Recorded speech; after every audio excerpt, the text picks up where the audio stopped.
자, 돼지의 이중 양도담보 사건. 자, 이 판례도 중요한 판례입니다. 자, 1번보다는 2번에다가 별표를 쳐보시고요. 자, 이 판례도 아주 중요한 판례입니다. 자, 그러면 사실관계를 좀 보도록 합니다. 자, 오늘 배우는 것까지가 이제 절도죄에서 가장 어려운 판례들입니다. 오늘 이번 시간만 잘 견디시면 나머지 이제 쉽습니다. 자, 먼저 사실관계. 을은 그랬어요. 자, A랜드 사이에서 2억 원 한도로 계속적 돼지거래에서 발생하는 채무를 담보하기 위하여 자, 을 자신이 운영하던 농장 안의 돼지 전체를 양도담보로 제공하고 점유계정의 방법으로 계속 점유하고 있다가 어렵죠. 그쵸? 양도담보가 뭔지 모르겠고 점유계정이 뭔지도 모르겠죠. 자, 다시 병에게 위 돼지 농장 전체를 양도담보로 제공하고 역시 똑같이 이 점유계정 방법으로 계속 점유하였다. 그랬습니다. 자, 그 후에 농장의 각 돈사 출입문에 A랜드 측의 공정증서, 농장 포기 각서까지 부착되었는데 갑이 임의로 돼지를 실어갔다. 돼지를 실어간 것이 절도죄가 될 거냐 이런 얘기입니다. 무슨 말인지 모르겠죠? 자, 여기서 노트 펴봅니다. 자, 노트를 펴보면 자, 을이 나오죠? 그리고 A랜드가 나옵니다. 다시 가보세요. 여기를 보시면 자, 을이 누굽니까? 채무자죠. 채무자. 농장주입니다. 농장주. A랜드에서 지금 2억을 빌리는 거잖아요. 그래서 A랜드는 채권자가 됩니다. 채권자가 되고 이 돼지 전체를 담보로 맡겼다고 했잖아요. 돼지 전체를 담보로 맡겼다. 그치? 그러면 이 담보로 맡긴 사람이 누굽니까? 돈 아쉬운 사람이 찾아갔을 것 아니에요. 그래서 돼지에다가 담보를 설정한 사람이 누굽니까? 담보 설정한 사람이 을이죠. 을. 채무자가 설정한 거야. 그치? 그래서 채무자를 이 여기서는 양도담보인데요. 양도담보 설정자라 부르는 거야. 양도담보에다가 담보를 설정한 사람이 누구라고? 설정한 사람이 채무자인 을이라고요. 그러면 채권자가 이제 A랜드가 되는데 그럼 채권자를 뭐라 부르겠습니까? 여기 반대말이지. 양도담보권자지. 양도담보권자가 채권자가 되는 거죠. 자, 용어 숙지해서요. 담보 설정자를 채무자라 부르고 담보권자를 채권자라 부르는 거예요. 됐어요? 자, 그러면 다시 노트를 와서 보면 자, 을이 누구라고? 을이 채무자라고. 채무자, 담보를 설정한 사람이라고. A랜드는 돈을 빌려줬기 때문에 채권자가 되고 여기서는 담보권자지. 양도담보권자. 자, 담보물이 뭐였습니까? 돼지였지. 돼지입니다. 원래는 돈을 빌릴 때는 담보를 맡기는 거죠. 담보를 맡기고 돈을 빌려오는 거잖아요. 근데 돼지를 맡기겠습니까? 그럼 돼지 네가 키울래? 그렇잖아요. 담보물이 좀 독특하죠. 특수하잖아요. 그래서 이런 돼지나 소, 그 다음에 공장기계 있지. 공장기계. 공장주도 공장을 운영하려면 돈이 필요하잖아요. 그래서 은행에다 돈을 빌렸습니다. 빌렸을 때에 공장에 있는 기계를 담보로 맡기는 거야. 근데 공장에 있는 기계를 은행에 갖다 줄 수는 없잖아요. 그치? 그래서 공장 기계는 내가 운영하면서 여기도 돼지는 내가 기르면서 그쵸? 그래서 담보물을 원래는 맡겨야 되는데 담보물이 좀 독특하다 보니까 담보물은 여전히 내가 갖고 있다. 이것을 점유를 원래는 넘겨줘야 되는데 담보물이 특수하다 보니까 점유는 여전히 내가 하고 있다. 이것을 점유 개정 방식이야. 점유를 여전히 내가 하고 있는 것, 점유 개정. 이 점유 개정은 양도담보일 때에 나옵니다. 양도담보일 때. 그쵸? 여기서는 돼지가 동산이죠. 동산 양도담보일 때에는 이 점유 개정 방식을 많이 취합니다. 자, 그러면 이 양도담보의 법리를 좀 공부를 할게요. 법리를. 우리 전 시간에 명의신탁 법리를 공부했죠. 거의 똑같아. 그래서 보면 자, 여기서도 대내적 관계가 있을 것이고 대외적 관계가 있을 것이잖아요. 그럼 대내적이라고 하는 것은 당사자 사이에서 그 말입니다. 그럼 당사자 사이에서 돼지 소유권 누구한테 있습니까? 돼지 소유권. 을한테 있지, 을한테. 변제기 전에는 을한테 있어. 우리 보통은 이 양도담보 빌릴 때 얼마 빌려? 대여금 얼마? 예를 들면 대여금 뭐 1억이라고 하면 1억. 그치? 그리고 기한 적을 때 뭐 약정기간 1년 이렇게. 그리고 1년 동안 이제 매달 이자 갚겠죠? 이자 갚고 나서 이자 잘 갚네. 그리고 매출 실적 괜찮네. 그러면 1년 더 연장해 주는 거지. 그쵸? 연장 이런 식으로 가는 거예요. 처음부터 뭐 10년 이런 거 없습니다. 그러니까 이런 식으로 해서 돈 빌려받고 이제 A 채권자는 이자놀이 하고 그러는 거예요. 일단은 변제기 전까지는 이 대지의 소유권은 을에게 있어요. 그럼 대외적으로 봤을 때는 누구한테 있을까? A한테 있는 거야. A한테. 대외적 제3자가 봤을 때는 이것이 소유권이 A한테 있는 거야. 자, 이런 법리는 우리 전 시간에 배웠던 명의신탁 법리랑 거의 유사합니다. 자, 됐죠? 자, 보세요. 자, 근데 을이 어떻게 나오냐면 봐봐요. 자, 변제기간이 지금 1년이라 그랬죠? 이 약정기간이 1년이라 그랬잖아요. 근데 이 돼지를 뭐 돼지든 뭐든 이 일을 하다 보면 돈이 더 필요할 때가 있어요. 돈이 좀 부족할 때가 있지? 그치? 그러면 우리 돼지에다가 뭐 너는 얼마 돈을 빌려왔네 라고 하는 것을 돼지에다가 뭐 꼬리표 달고 다니는 게 아니잖아요. 그치? 돼지에다가 뭐 이마에다가 뭐 그런 거 약정서를 붙이고 다니는 게 아니잖아요. 그렇기 때문에 채무자가 자신이 기르고 있는 돼지에 양도담보를 설정했다라고 하는 것이 제3자가 쉽게 파악이 안 돼요. 제3자가 쉽게 파악을 할 수가 없다고. 그래서 이 을이란 사람이 또 갑에게 찾아갑니다. 다른 사람에게 나한테 또 돈 빌려줄 사람 없나라고 해서 물색하고 결국 갑에게 찾아가는 거야. 갑에게 가서 뭘 합니까? 똑같은 얘기를 하는 거야. 내가 이렇게 A에게 했던 것 똑같이 이게 1번이었다면 그 다음에 내가 2번 순위에 해당되는 이 갑에게 찾아가는 거야. 찾아가서 똑같은 식으로 돼지를 담보로 맡기고 돈을 빌려 쓰는 거야. 똑같이 양도담보 형태로. 똑같이 점유계정 형식으로. 양도담보의 법리, 이 법의 맹점을 이용해서. 이 갑은 속는 거지. 그쵸? 속는 거예요. 자, 근데 위에서 뭐라고 했습니까? 대외적으로 누구한테 있다? 소유권이 대외적으로 A한테 있다고요. A한테 있기 때문에 을은 채권자 A 동의 없이 지 멋대로 이렇게 할 수 있어 없어? 이렇게 할 수 없는 거야. 왜? 소유권이 대외적으로 A한테 있기 때문에. 그래서 을은 A 동의 없이 지 멋대로 이 동산 양도담보를 못합니다. 여기 나와 있듯이 을은 처분 권한이 없어. 대외적으로. 없기 때문에 을은 무권한자가 되는 거죠. 즉 권한도 없는 자가 지 멋대로 돼지를 갑에게 양도담보로 맡기고 돈 빌려 쓰는 거야. 이거는 안 된다는 거지. 이것은 무권리자의 행위라는 거지. 무효란 말이야. 무효. 이것을 나중에 뒤늦게 누가 알았어요? 뒤늦게 갑이 안 가 이걸. 큰일 났지 이거. 큰일 났어요. 그래서 내가 돈 빌려준 거 있고 돈 잘못하면 돈 떼일 것 같으니까 야밤에 트럭을 갖고 가서 이 농장에 가서 돼지를 훔쳐옵니다. 이렇게. 훔쳐와서 팔아버립니다. 임의로 돼지를 멋대로 반출한다라고 했을 때 이게 무슨 죄가 될 거냐 이 말이에요. 절도가 될 거냐? 절도가 된다라고 했을 때는 이게 누구 소유이고 누구 점유이냐를 알고 있으면 되는 거예요. 일단 점유권자 누구야? 이 돼지의 점유권자. 점유권자. 을이 돼지를 기르고 있잖아요. 그래서 이 돼지는 을이 점유하고 있는 거예요.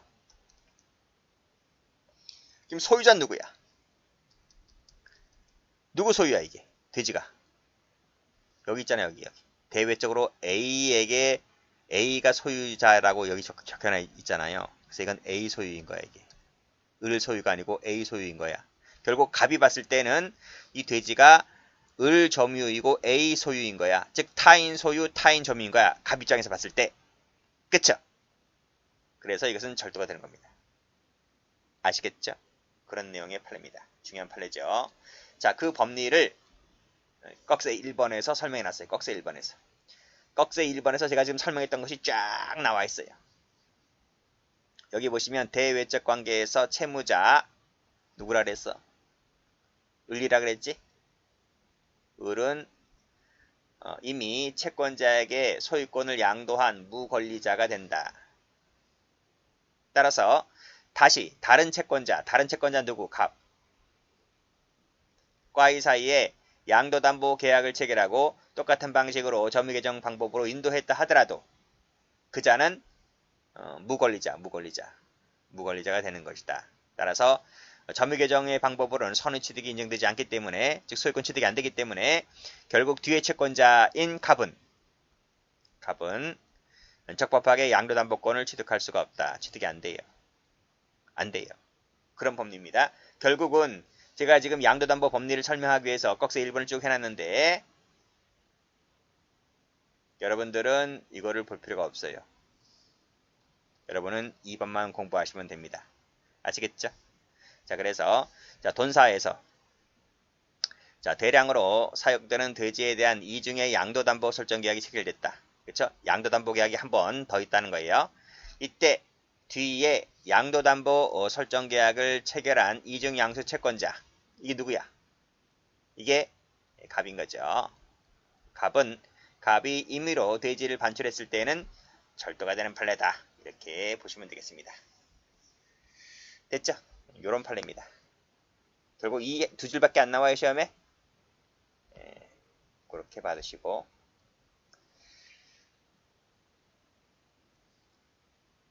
이렇게 적으세요. 땡땡 무권한자 뮤권 한 자가 대지를 반출한 사건입니다.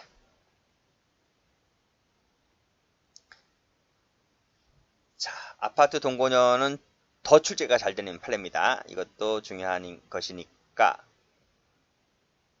여기다가 별표 쳐볼게요. 여기는 1번도 중요하고 2번도 중요합니다. 자, 볼게요. 자, A녀는 내연 관계에 있는 갑과 아파트에서 동거를 했다. 갑의 사망으로 갑의 상속인이 있었어요. 자식들이 그 을하고 병이 있었어. 등기 권리증이 뭐야? 아파트 문서지. 아파트 소유권 등기 권리증.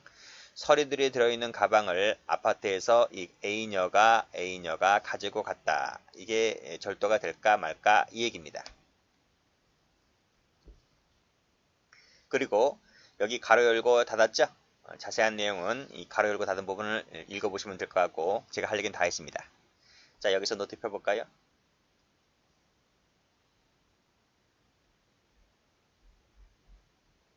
이겁니다.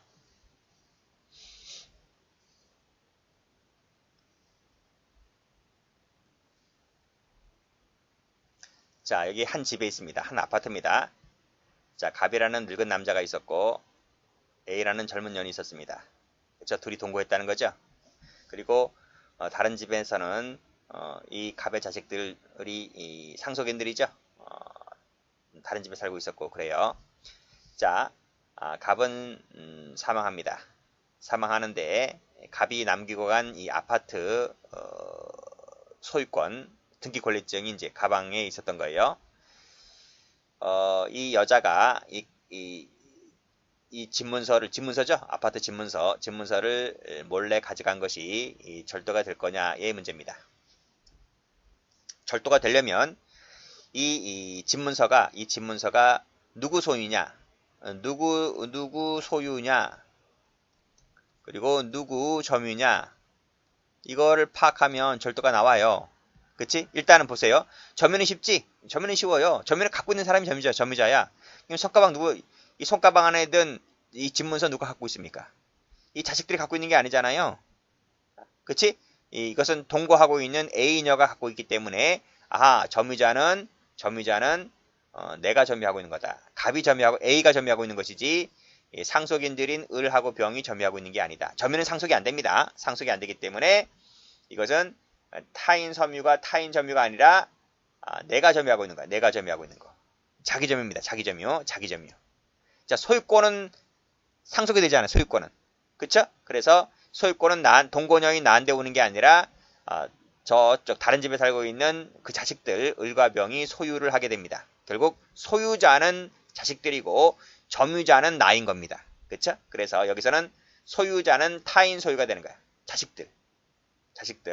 그러나 점유자는 내가 점유자가 되는 거야. 그쵸? 라고 했을 때, 자, 검사는 이것이 절도죄라고 봐서 절도죄로 기소를 했는데, 판례는 검사가 기소한 것만 판단해주면 되잖아요. 다시 한번 말씀드리면, 이 집문서는 타인 소유 자기 점유가 되기 때문에 절도가 된다, 안 된다?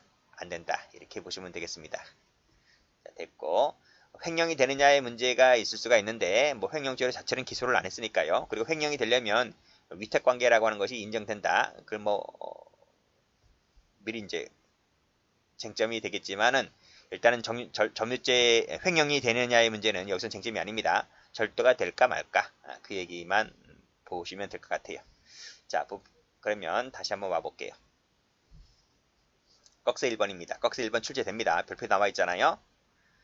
점유라는 말의 의미는 현실적으로 어떤 물건을 내가 집에 동그라미 지배하고 있느냐 마냐라고 하는 사실상의 문제다. 법률상의 문제가 아니고 법률상 X.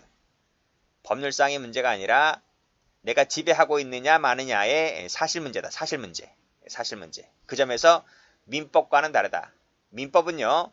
여기 노트에도 나와 있지만 민법은 점유가 상속돼요. 민법에서는 점유 상속이라는 부분이 있어. 근데 형법에서는 점유 상속이라는 게 없어. 그 점에서 형법과 민법은 달라요. 그래서 민법과는 개념이 좀 다른 거지. 그쵸? 자, 그래서 쭉 밑에서 네 번째 줄 보시면 재물을 점유하는 소유자로부터 상속받아 그 소유권을 취득했다 하더라도 누가? 그 자식들이. 상속인이 그 재물에 대해서 사실상 지배를 가져야지만 자식들이 그 재물, 그 집문서에 대해서 지배를 해야지만 점유가 되는 것인데 지배한 적이 있어요? 없어요? 지배한 적이 없어. 지배는 저 내연녀가 했는데 동고녀가. 점유를 해야지만 그 상속인이 상속인에게 점유권이 인정되고 상속인에게 소유권이 인정되는 거야. 그래서 몰래 가져가면 그때 절도가 되는 거야. 근데 지배를 했대 못했대. 지배가 안 됐다는 거지. 그래서 CF 지배를 못했기 때문에 따라서 점유가 안 되는 것이고 점유가 안 되는 것이기 때문에 절도가 되지 않는다 이런 말이지. 그쵸? 이런 내용입니다. 이런 질문도 나온 적이 있어요. 마지막에 이 네 줄짜리가 출제가 된 적이 있다 이거예요. 자, 이제 꺽쇠 2번입니다. 이 출제가 잘 되죠. 자, 내연 관계에 있는 자가 동거를 했다. 그리고 사망을 했다. 결국 가지고 갔다라고 했을 때, 자, 마지막 줄 보시면 피고인이 가방을 들고 나온 시점에 이 상속인이죠. 을과 병이 지배 점유했다고 봐야 되는데 지배 못했잖아, 그렇지? 지배를 못했어요. 그래서 지배를 못했으니까 점유가 안 된 거지. 결국 피고인의 행위가 그 상속인 등의 가방의 점유를 침해했다는 거야? 침해하지 않았다는 거야. 침해하지 않았기 때문에 결국 절도가 안 된다 이런 얘기죠. 이해되시겠어요? 자, 됐습니다. 하나 더 볼까요? 자, 이 판례가요. 밑에 담보 목적물 매각 사건인데 이 판례가 출제가 안 되다가 앞에 판례가 워낙 출제가 많이 된 거야. 이 판례도 출제가 많이 되고 이 돼지 사건도 출제가 많이 되고 하다 보니까 이제 나올 걸 왜 출제가 여러 번 되다 보니까 전부 다 기출문제집에 다 실려 있잖아요. 그러니까 학생들이 뭐 이 판례 딸딸딸딸 외우는 거지. 그래서 이제는 취재자들도 눈치가 있으니까 이제 이 판례를 내기 시작합니다. 그래서 이 담보 목적물 매각 사건이 출제가 된 적이 최근 한 5년 내에 많이 출제가 됐어요. 이게. 그 전까지 한 번도 출제가 안 되다가 이제 다른 판례를 다 내다 보니까 이제 써먹을 판례가 없는지 절도죄에서 이 판례가 이제 많이 나오기 시작합니다. 그래서 이 판례도 조금 알아두셔야 됩니다. 자, 그러면 역시 이 판례를 좀 볼까요? 이 판례는 1번 보이지 말고 2번에다가 별표 쳐보세요. 자, 가봅니다. 자, 금전 채무를 담보하기 위하여 채무자 을이 그 소유 동산을 채권자 갑에게 역시 양도하되 점유 개정 방식에 따라 을이 이를 계속 점유하기로 하였다. 그쵸? 그리고 이 양도담보권자인 A 회사의 상무이사 갑은, 이 갑은 누구야? 채권자지. 담보권자라 했으니까. 채권자인 갑은 양도담보 목적물인 통발어구를 제3자에게 팔아먹었습니다. 이 팔아먹은 것이 적법합니까? 합니까? 안 합니까? 앞에서 제가 뭐라 그랬습니까? 양도담보 법리에서 대외적으로 소유권자가 누구다? 담보권자라고. 그러니까 팔아먹은 것은 적법하다고 봅니다. 자, 병으로 하여금 임의로 취거하게 하여 양도담보 설정자로서 그 소유권의 의뢰 점유를 배제하였다. 이것이 임의로 취거한 부분이죠. 그러면 매각했으니까 매수한 병이 이것을 임의로 취거한 것이 절도가 될까의 문제입니다. 되겠습니까? 안 되겠습니까? 이게 적법하다 했잖아. 이게 적법하다 했으니까 결국 이 병이 소유권자가 되네요. 대외적으로. 그렇지? 대외적 소유권자가 되는 것이기 때문에 이 물건을 훔쳐오게 온 것은 절도가 되지 않는다 하는 내용입니다. 그러면 여기서 노트 펴볼게요. 여기 있지. 통발어구 사건. 자, 을이 채무자입니다. 을이 채무자이고 갑은 채권자입니다. 그래서 이제 돈을 빌려 쓰는 거죠. 그래서 이 통발어구를 담보로 맡기고 돈을 빌려 씁니다. 근데 통발어구를 갖다 줘서 이 사람 필요 있나? 그치? 역시 통발어구를 내가 갖고 있는 거죠. 그쵸? 그리고 여기서 이제 수산물이 나올 것 아닙니까? 이걸 팔고 이제 원금과 이자를 갚는 거지, 이렇게. 그쵸? 어쨌든 점유계정 방식으로 담보를 맡기고 돈을 빌려 쓰는 겁니다. 담보 설정자는 을이고 담보권자는 갑이 되는 겁니다. 앞에서 말씀드렸지. 여기 나와 있네. 대내적으로는 통발어구가 채무자 소유이지만 대외적으로는 통발어구가 채권자인 갑 소유가 됩니다. 그래서 갑 소유가 되기 때문에 갑은 대외적으로 처분 권한이 있는 사람입니다. 그래서 그 법리에 따라서 이 갑은 이 통발어구의 소유권을 이 병에게 판 겁니다. 그 판 것이 목적물 반환 청구권을 판 겁니다. 목적물이 뭐야? 통발어구. 반환 청구권. 그게 이제 목적물 반환 청구권이 갑에게 있는 거잖아요. 그 갑에게 있는 그 청구권이니까 채권이잖아요. 채권을 양도하는 식으로도 가능합니다. 이게. 민법에서 허용하고 있습니다. 그걸. 그래서 이것도 유효하게 소유권 취득이 되는 것이다. 그래서 이 사람이 유효한 소유권자가 됩니다. 소유권이 이전되는 겁니다. 갑에게서 병으로. 그쵸? 자, 이제 채권자는 병이 되었고 채무자는 여전히 을입니다. 이제 통발어구가 네 거네 내 거네라고 하는 다툼이 있었겠지? 그치? 결국은 다툼이 있다 보니까 안 되겠다 싶어서 병이라는 사람이 통발어구를 몰래 훔쳐옵니다. 훔쳐오는다는 표현보다는 갖고 옵니다. 이게 절도가 될까 안 될까? 내 물건이잖아요, 이게요. 소유권 넘어왔기 때문에. 그래서 내 물건을 가져온 것은 절도가 되지를 않습니다. 뭔 말인지 아시겠죠? 그런 내용입니다. 그리고 또 이 병이 갖고 온 것도 절도가 안 될 뿐더러 갑이 이 목적물 반환 청구권을 병에게 판 것도 절도가 되는 게 아닙니다. 그런 내용입니다. 자, 제가 지금 설명드린 부분은 꺽쇠 1번에 나와 있는 것이고 꺽쇠 1번은 제가 지울게요. 그렇죠? 시험 나오지 않고 꺽쇠 2번만 나옵니다. 읽어보면 자, 동산의 양도담보권자가 이게 누구야? 이 갑이지. 채권자. 그쵸? 자, 담보 목적물을 매각하였고 그치? 목적물 반환 청구권 이 채권을 양도합니다. 그쵸? 그래서 매수인이 누군데? 여기서는 병이죠. 병으로 하여금 그 목적물을 취거하게 하였을 때 절도가 될 수 있을까? 안 됩니다. 방금 설명드렸듯이. 자, 이제 읽어볼게요. 시험은 이 두 줄이 나올 수 있어요. 두 줄이 나올 수 있고 아니면 밑에 이 부분이 나올 수도 있고 그래요. 자, 양도담보권자인 채권자가 제3자에게 담보 목적물인 동산을 매각했다 했을 때 제3자인 누구? 병은 양도담보 목적물을 인도받음으로써 소유권을 취득하게 된다. 그렇죠? 그래서 이 사람이 소유자가 되는 겁니다. 이러한 목적물의 인도는 이 반환 청구권, 채권을 양도받는 식으로도 얼마든지 가능하다는 것이죠.